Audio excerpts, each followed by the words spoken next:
seseorang berwudu dan di bagian anggota tubuhnya ada yang terluka parah. Apakah sah jika ada sisa? Apa ini tulisannya? Ini tulisan hanya dia dan Allah yang paham. Ya, intinya bagaimana kalau ada sisa di bagian tubuhnya. Nah, kawan-kawan sekalian, harus diingat sebuah pedoman.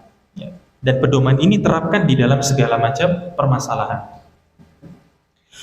Allah Subhanahu wa taala berfirman di dalam surat At-Taghabun, kata Allah Subhanahu wa taala apa? Fattaqullaha mastata'tum. Bertakwalah engkau kepada Allah semampu yang kalian bisa. Nabi SAW juga bersabda, "Ma nahaitukum anhu fajtanibu." Apapun yang aku larang, maka jauhi. "Wa ma amartukum bi syai'in fa'tu minhu mastata'tum." Dan perintah apapun yang aku perintahkan, maka laksanakanlah semampu kalian. Ingat ya, kalimatnya semampu kalian, bukan semau kalian, bukan. Bedakan itu. Bedakan antara semampu kita dengan semaunya kita, itu beda. Nah, apa maksudnya? Di dalam perintah agama, semua perintah ya, maka Allah sudah berikan kepada kita keringanan-keringanan. Jika kita tidak melaksanakannya atau tidak bisa melaksanakannya karena ada halangan, maka Allah perintahkan kita laksanakan semampunya. Laksanakan semampunya. Sekarang, Allah Subhanahu wa taala perintahkan enggak kita untuk berwudu? Perintah enggak? Ya perintahlah pasti. Pasti Allah perintahkan dalam surat Al-Maidah ayat yang ke-6. Lantas bagaimana kalau saya punya luka? Maka luka ini, kaum muslimin dan muslimat sekalian, dilihat. Jika luka ini menurut dokter tidak boleh kena air. Dan kalau kena air akan semakin berbahaya. Semakin lama sembuhnya, semakin besar lukanya dan seterusnya. Maka apa? Bagian itu tidak boleh atau tidak perlu untuk dibasuh. Tidak perlu. Kalau kemudian dokter mengatakan bahwa luka ini Pak, luka ini nggak apa-apa kalau diusap di atasnya air, karena pakai perban, jadi sekedar diusap gitu nggak apa-apa. Yang penting nggak boleh basah. Maka kita lakukan apa? Semampunya. Mampunya gimana sekarang? Mampunya begitu, kita mengusap begitu saja, sudah mengusap. Yang kiri gimana? Yang kiri dilaksanakan seperti biasa karena ini nggak luka.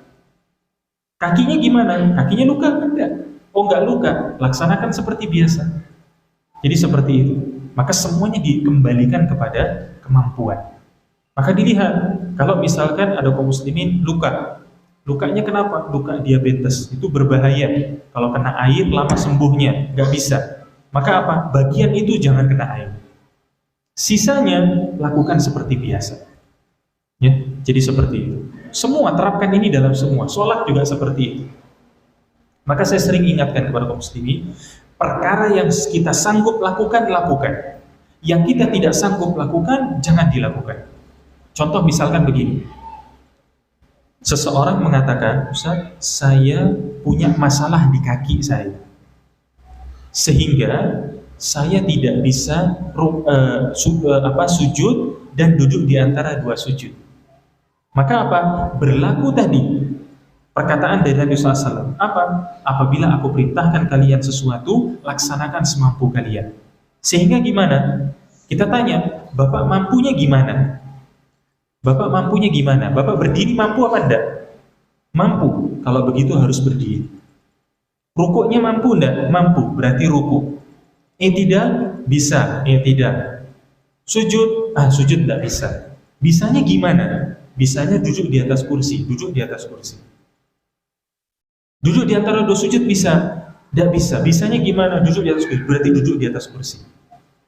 Jadi tidak semua asal orang itu sakit kakinya, kemudian sholatnya duduk semua, enggak. Dilihat mampunya seperti apa.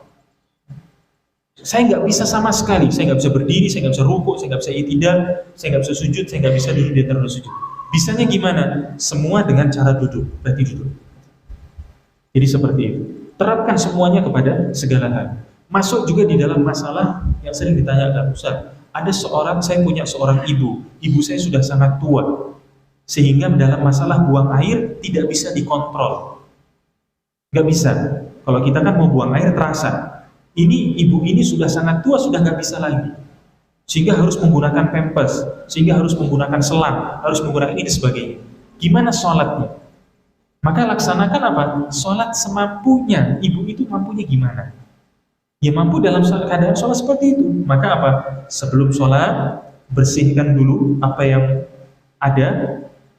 Kalau memang pakai pampers, ganti pampersnya yang baru. Setelah itu wudhu. Sudah selesai, sholat. Nanti di tengah-tengah sholat keluar seperti itu, maka apa? Lanjutkan sholatnya. Karena mampunya seperti itu. Ya, jadi seperti itu. Maka laksanakanlah semampu yang kita bisa. Jadi kayak itu.